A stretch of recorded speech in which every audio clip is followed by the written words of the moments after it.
Setelah dari tutorial sebelumnya, kita sudah bisa melakukan perencanaan terhadap tulangan plat lantai dari jembatan komposit dan sudah kita lakukan cek terhadap kontrol dari momen ultimate plat beton. Perencanaan kita jauh lebih besar dibandingkan dengan momen ultimate dari total beban yang ada. Kita oke, maka kita bisa melanjutkan untuk melakukan perencanaan terhadap gelagarnya. Dalam perencanaan jembatan komposit, kita dikenalkan dengan menghitung yang disebut dengan lebar efektif atau BE.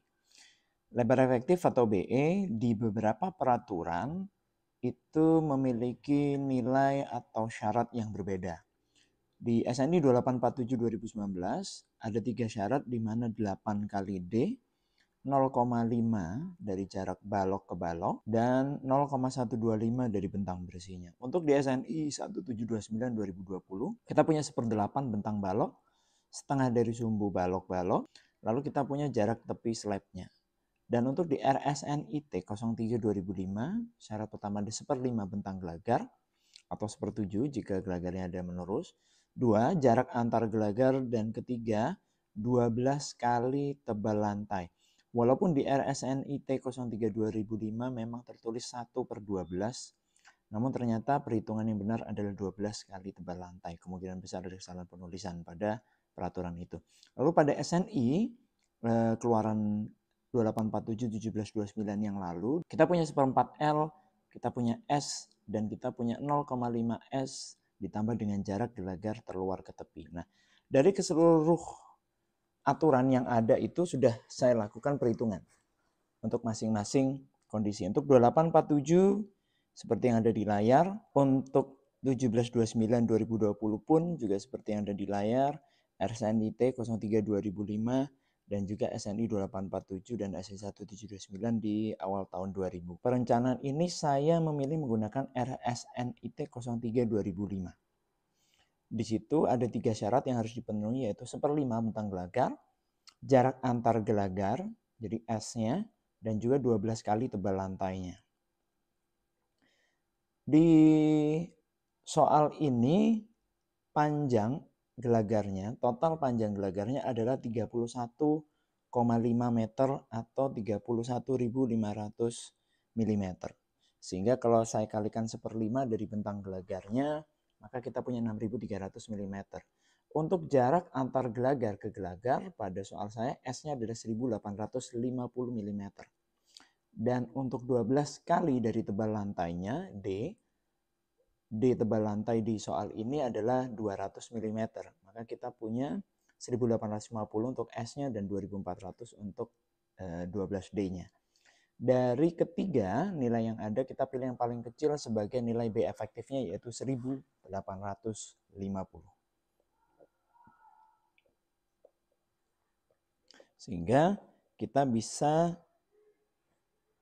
menuliskan bahwa nilai B efektif kita adalah sebesar 1.850 mm dengan ketebalan T atau HC sebesar 200 mm, 20 cm di soalnya.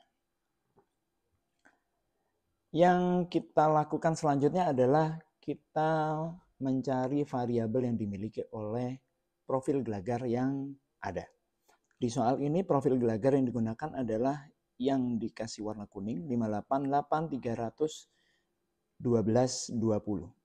Untuk variabel dari 588-312-20 seperti yang ada di layar, untuk nilai agrosnya ada 192,5 cm square, untuk ketebalan webnya ada 12 mili, untuk ketinggian ada 588 dan lebarnya adalah 300. Untuk nilai SX, ZX, dan IX-nya juga seperti yang ada di layar.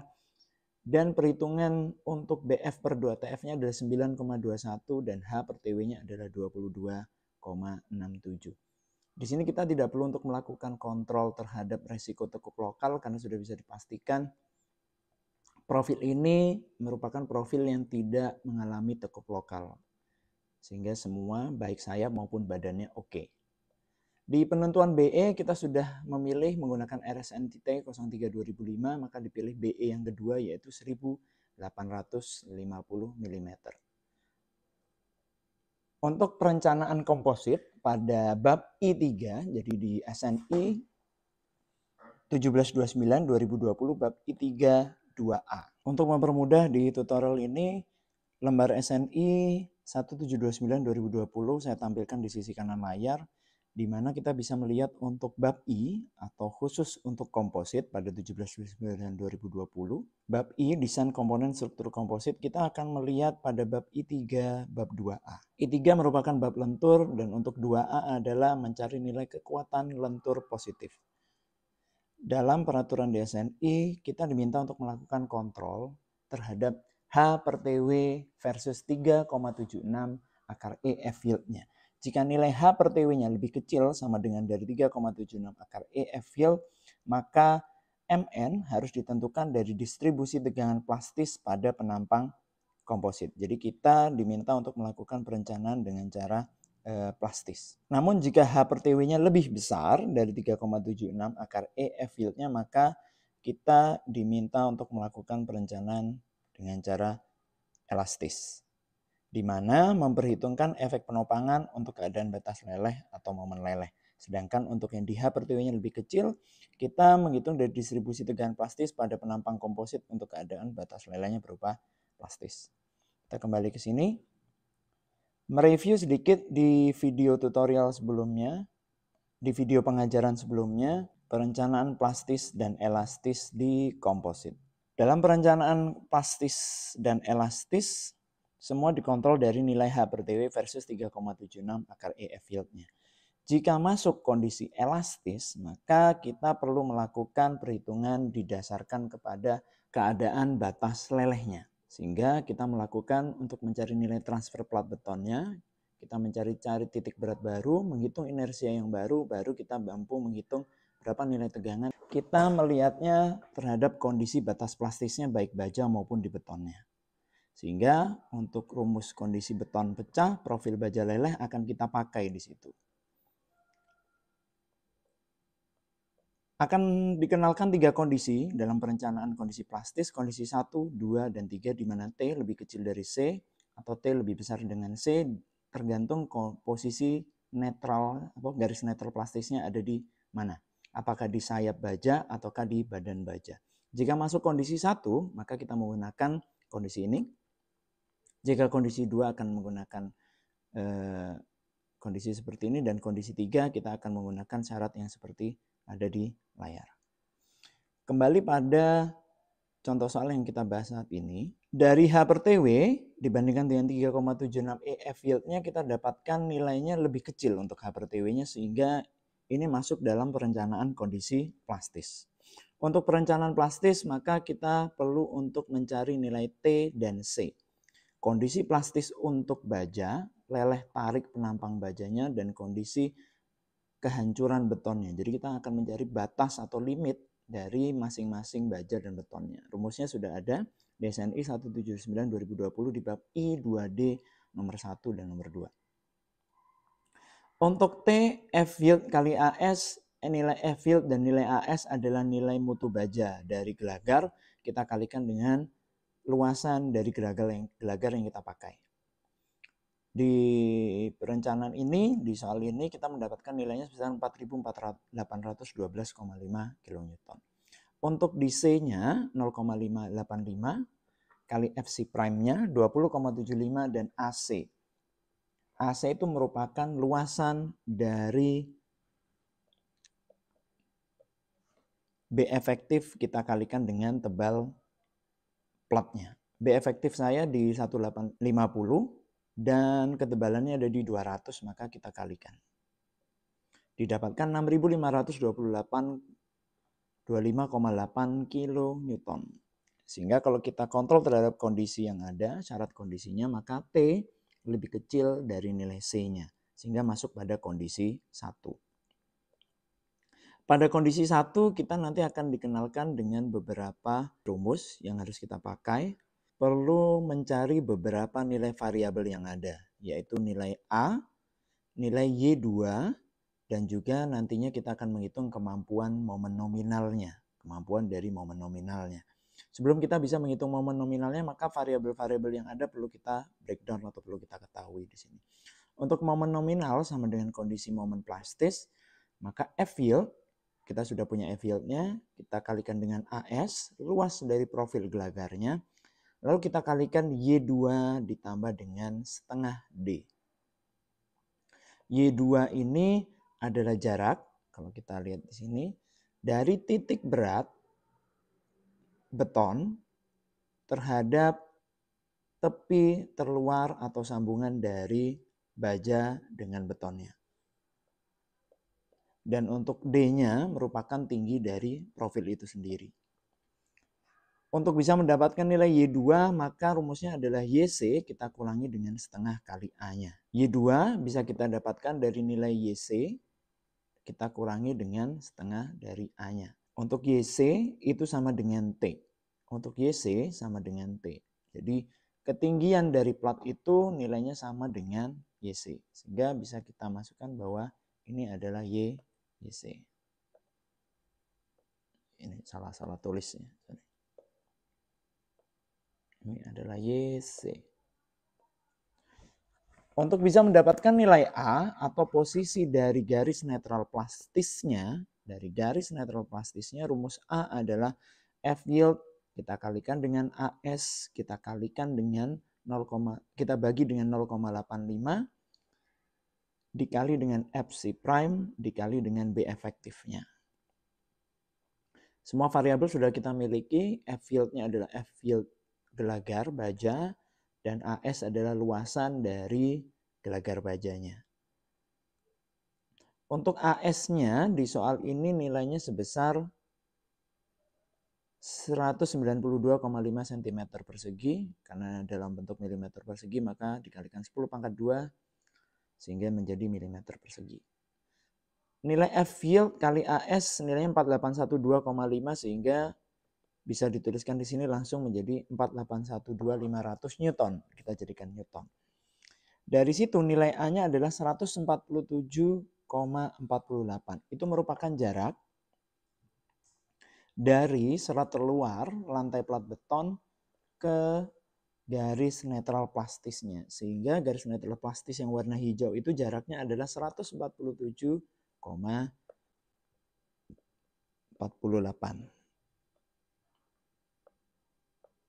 147,48 mm.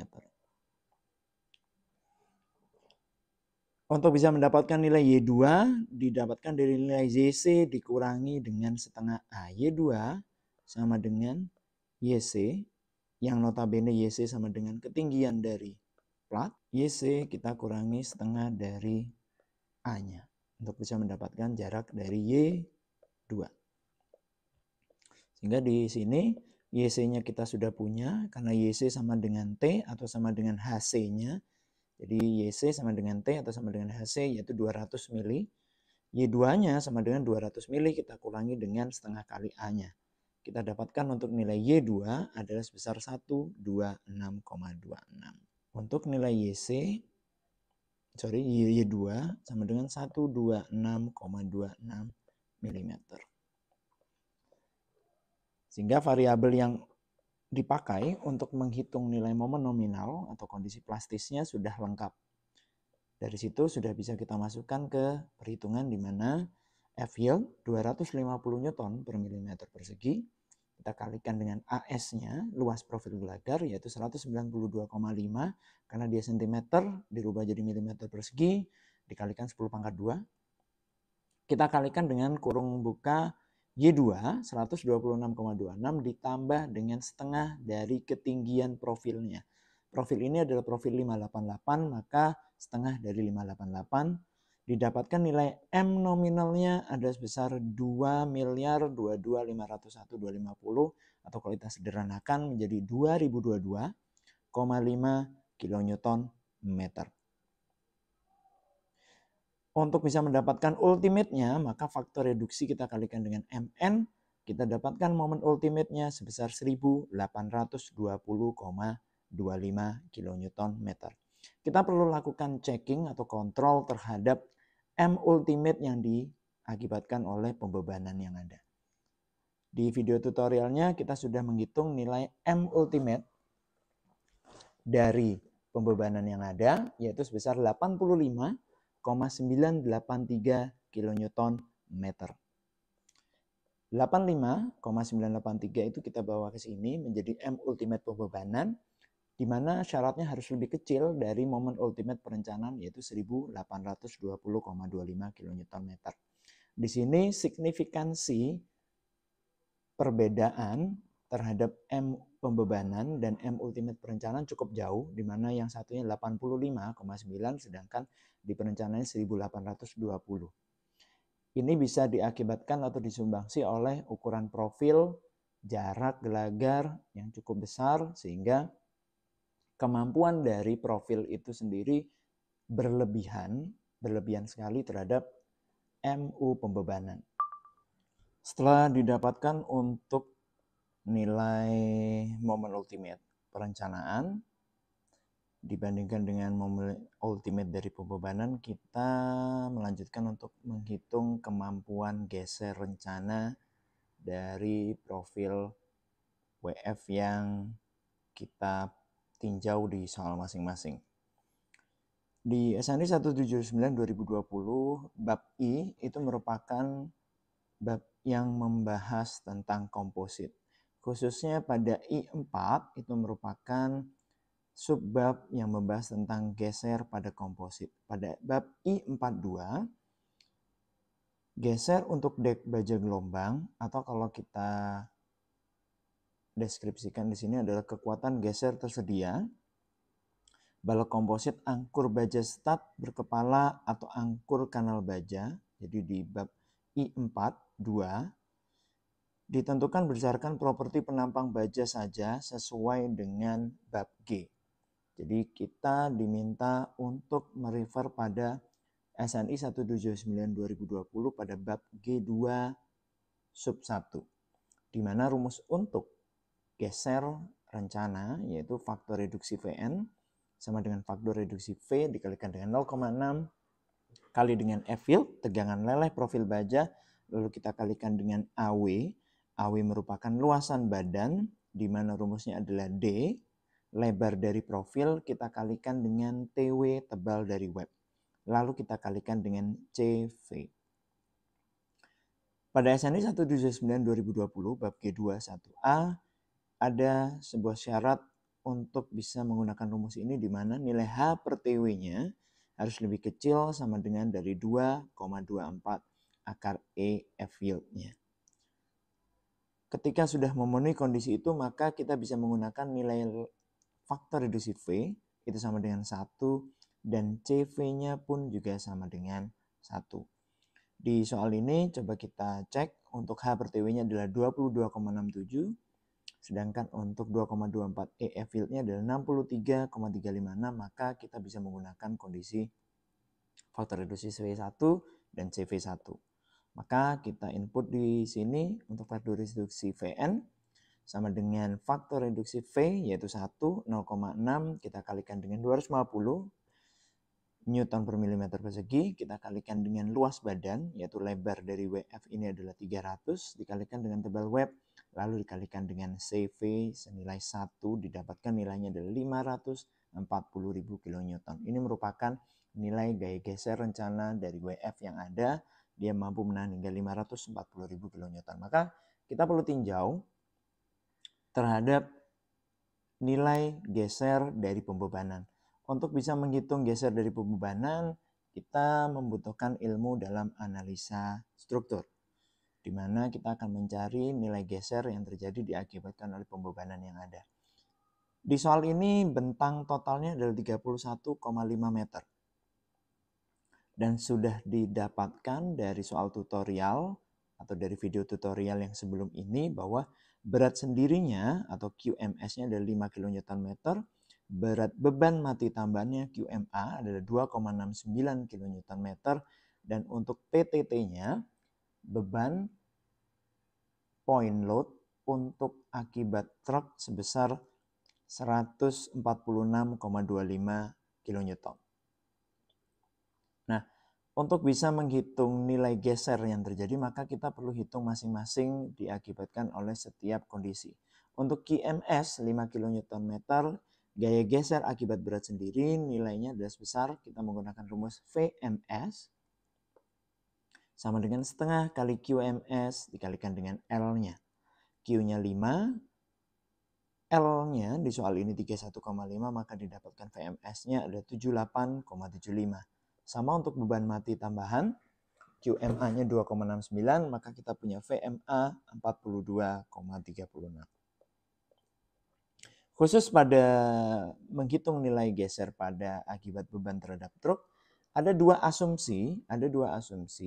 Asumsi satu, beban satu rodanya berdiri atau berada tepat di tengah-tengah dari bentang jembatan. Berarti tepat ada di 15,75 karena di sini bentangnya ada 31,5 meter. Kita sudah mengetahui nilai PTT-nya ada sebesar 146,25 kN. Maka dari sini kita bisa menghitung menggunakan analisa struktur sederhana, mencari reaksi perletakan di RA-RB diakibatkan ada point load di tengah bentang sebesar 146,25. Didapatkan nilai RB-nya adalah 73,213. Karena point load-nya tepat di tengah bentang, maka RA dan RB-nya nilainya akan sama. Oke. Di asumsi kedua, beban roda truk itu ada di atas seluruh dari gelagar. Jadi kalau kita gambarkan secara sederhana, ini ada roda, di sini juga ada roda. Oke. Lalu ini kepala truknya ada di sekitar sini. Ini bodinya dan ini kepala truknya seperti ini. Maka ada dua PTT yang bekerja pada gelagar sepanjang 31,5 meter ini. Diasumsikan dalam peraturan jarak dari roda ke roda ini adalah 5 meter. Sama seperti PTT 1 dan PTT 2. Dan roda yang ada di belakang ini diletakkan di area sepanjang gelagar ini. Maka kita lakukan perhitungan untuk analisa struktur sederhananya, didapatkan nilai RA-nya 41,7 dan nilai RB-nya adalah 250,7. Nilai PTT 1 dan PTT 2 nilainya sama, yaitu 146,25. Dan di sini juga 146,25 per titik rodanya. Maka dari keseluruhan asumsi ini, nilai RB atau nilai geser terbesar atau maksimumnya adalah sebesar 250,7 kN. Lalu dari situ kita masukkan ke sini. Kita punya VMS-nya, geser akibat beban 78,75, VMA-nya 42,36 dan V akibat truknya 250,7. Pada peraturan RSN IT 03/2005, untuk VMS, VMA, dan VTT memiliki nilai faktor pengkali yang berbeda-beda. Kita punya nilainya yang ada di layar, sekian, sekian, dan sekian. Lalu kita kalikan dengan total yang didapatkan dari sebesar 638,355. Dari geser perencanaan WF yang dimiliki di soal ini yaitu 540.000 dan geser dari pembebanan sebesar 638,355. Hasilnya pun memang sama-sama signifikan, sama seperti dalam perencanaan momennya. Oke, semoga bermanfaat.